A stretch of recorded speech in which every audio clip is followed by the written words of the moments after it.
औरत का फैसला।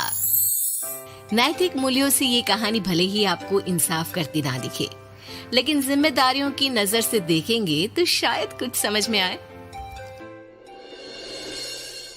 ये क्या है बहू, सुबह से घर का काम करती रहती है, फिर ऑफिस जाती है और बच्चों में लगी रहती है। अरे ऑफिस क्यों नहीं छोड़ देती, या फिर घर के लिए कोई नौकरानी रख ले। कैसी बात कर रही है माँ? जानती तो है ना अभी इनके ऊपर कितना लोन है। थोड़ा ही सही मदद कर देती हूँ तो अच्छा लगता है, और अभी उनको मेरे पैसे की जरूरत भी तो है। सुधा चंदर को बचपन से प्यार करती थी। एक ही मोहल्ले में खेल कूद कर बड़े हुए दोनों। जहाँ सुधा संपन्न परिवार से थी, तो वहीं चंदर का परिवार आर्थिक परेशानियों से जूझता ही रहा। लेकिन सुधा की जिद के आगे किसी की नहीं चली। सुधा, कल ऑफिस जल्दी जाना है और 2 दिन के लिए गुजरात ऑफिस के काम से भी जाना होगा। अरे कैसी बात कर रहा है बेटा, बहू को अगले महीने बच्चा होने वाला है, इस वक्त तो उसके साथ रहे। अरे कोई बात नहीं ना माँ, उनको जरूरी काम होगा, वरना मेरा चंदर ऐसे वक्त में मुझे छोड़कर कभी नहीं जाता। चंदर सुबह घर से निकलता तो आधी रात को घर में घुसता, वो भी शराब के नशे में। चंदर की माँ उसे खूब समझाती। अरे माँ, देख रही हो ना कितना कर्जा है सर पर, काम करना पड़ता है। दिन रात काम नहीं करूँगा तो घर कैसे चलेगा। अरे लेकिन बहू को भी तो देख लिया कर, इस हालत में भी घर का बाहर का सारा काम करती है। चंदर तो जैसे माँ की बात सुनकर भी अनसुना कर देता है। ऑफिस के बाद चंदर का फोन माँ के पास आता है। माँ, वो ऑफिस के काम से आज रात के लिए पास के शहर के ऑफिस जाना पड़ रहा है, कल सुबह आ जाऊंगा। सुधा रात को कमरे में सो रही होती है कि उसके पेट में दर्द होता है। सुधा चंदर को वीडियो कॉल करती है। इनको फोन कर लो, शायद कुछ आराम मिले। लेकिन 10 बार फोन करने पर भी वो सुधा का फोन नहीं उठाता। ऑफिस के काम से गए हैं, हो सकता है बिजी हो। कितनी मेहनत कर रहे हैं हम लोगों के लिए। सुधा सो तो जाती है, लेकिन अकेले उसे कमरे में डर लगता है। अगले रोज चंदर घर आता है, जहाँ सुधा ऑफिस जाने के लिए तैयार हो रही थी। तुम आज भी ऑफिस जाओगे? कल रात भर तो ड्यूटी की है, थक जाओगे, छुट्टी ले लो ना। अरे नहीं नहीं, कैसी बात कर रही हो, ये तो पॉसिबल ही नहीं है। अच्छा रुको, मैं जल्दी से तुम्हारा खाना और नाश्ता बना देती हूँ। बेचारी सुधा ऑफिस जाना छोड़कर लग जाती है पति के लिए खाना बनाने, उसके कपड़े प्रेस करने और जरूरत का सामान मुहैया कराने के लिए। हो सके तो रात की ड्यूटी मत लिया करो ना, मुझे बहुत डर लगता है।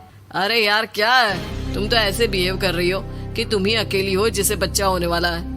इतने लोगों के पति जो काम के सिलसिले में बाहर होते हैं, उनका क्या? सुधा को चंदर के मुंह से ये बातें अजीब लगती है। अरे हुआ क्या है तुमको? पहले तो तुम मेरा कितना ख्याल रखते थे, मेरे पास रहते थे, मेरी दवा से लेकर खाने पीने तक का सारा ख्याल। और अब इस बार तो तुम एक दफा भी मेरे साथ डॉक्टर के पास नहीं आए, क्यों? अरे पागल हो गई हो क्या? पागल वाली बात कर रही हो। काम धंधा देखो या फिर तुम्हें लेकर टहलता फिरो। और मुझे शुक्रवार की रात को काम से निकलना है, सोमवार आऊंगा। सुधा को समझ में नहीं आता कि क्यों अचानक से चंदर को फील्ड का काम मिल गया है। लेकिन एक दिन, सुधा, मैं और चंदर जरा एक रिश्तेदार के घर जा रहे हैं, तुम भी तैयार हो जाओ, घर में अकेली कैसी रहोगी। अरे नहीं नहीं, इस हालत में इसे लेकर जाना ठीक नहीं है। अरे लेकिन मैं ऑफिस भी तो जाती हूँ, फिर घर में अकेले। चंदर उसकी कोई बात नहीं सुनता। वो सीधा कार निकाल कर माँ को लेकर चला जाता है। सुधा घर के काम में लग जाती है कि अचानक उसकी नजर चंदर के बैग पर पड़ती है, जिसमें एक कागज दिखाई देता है। इनकी कागज भी ना इधर उधर फैले होते हैं, एक भी खो जाएगा तो बवाल करेंगे। लेकिन जैसे ही सुधा वो कागज खोलकर देखती है तो वो सदमे में आ जाती है। दरअसल वो कागज नहीं, बल्कि चंदर और उसके ऑफिस में काम करने वाली लड़की चांदनी की गोवा की टिकट होती है। सुधा चंदर के बैग को खोलकर देखती है तो उसे होटल के बिल से लेकर महंगे गिफ्ट्स और दूसरे शहरों के टिकट मिलते हैं। सुधा को समझते देर नहीं लगती कि उसका पति किसी और लड़की के साथ है। चंदर के आने पर सुधा उससे बात करती है। अरे नहीं नहीं, ऐसा कुछ नहीं है, तुमको गलत फहमी हो गई है। लेकिन जब सुधा के सवाल तीखे हो जाते हैं तो चंदर को अपनी गलती माननी पड़ती है और वो सुधा से माफी मांग लेता है। सुधा फैसला कर लेती है कि वो चंदर को छोड़ देगी। बच्चे और सामान को लेकर वो घर से निकल ही रही होती है कि सास उसे रोकती है। कहाँ जाएगी बेटा, रुक जा। चंदर को सुधा का जाना खल नहीं रहा था। वो झूठे मुंह भी उसे रोकने की कोशिश ही नहीं कर रहा था। सुधा चंदर को देखती है और मायके चली जाती है। मायके में माँ कहती है, अरे ऐसे कैसे घर छोड़कर आ गई?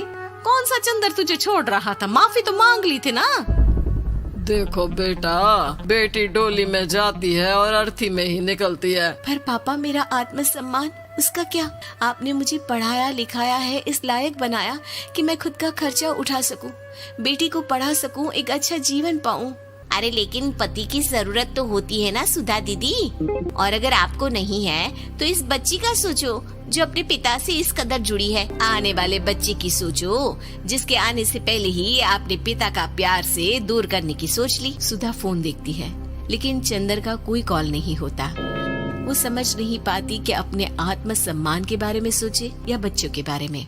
मम्मी, हम नाना नानी के घर से दादी और पापा के पास कब जाएंगे? नहीं जाएंगे बेटा, अब यहीं रहेंगे। नहीं मम्मी, मैं पापा के पास जाऊंगी, मुझे दादी के साथ रहना है। और मेरे साथ? हाँ, आपके साथ भी तो, सबके साथ माँ। देखो सुधा दीदी, आपके सर पर पिता का साया होना जरूरी होता है।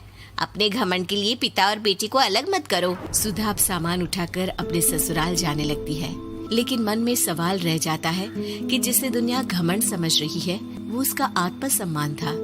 चंदन ने माफी जरूर मांग ली, लेकिन कभी ये एहसास नहीं दिलाया कि वो सिर्फ उसी का है।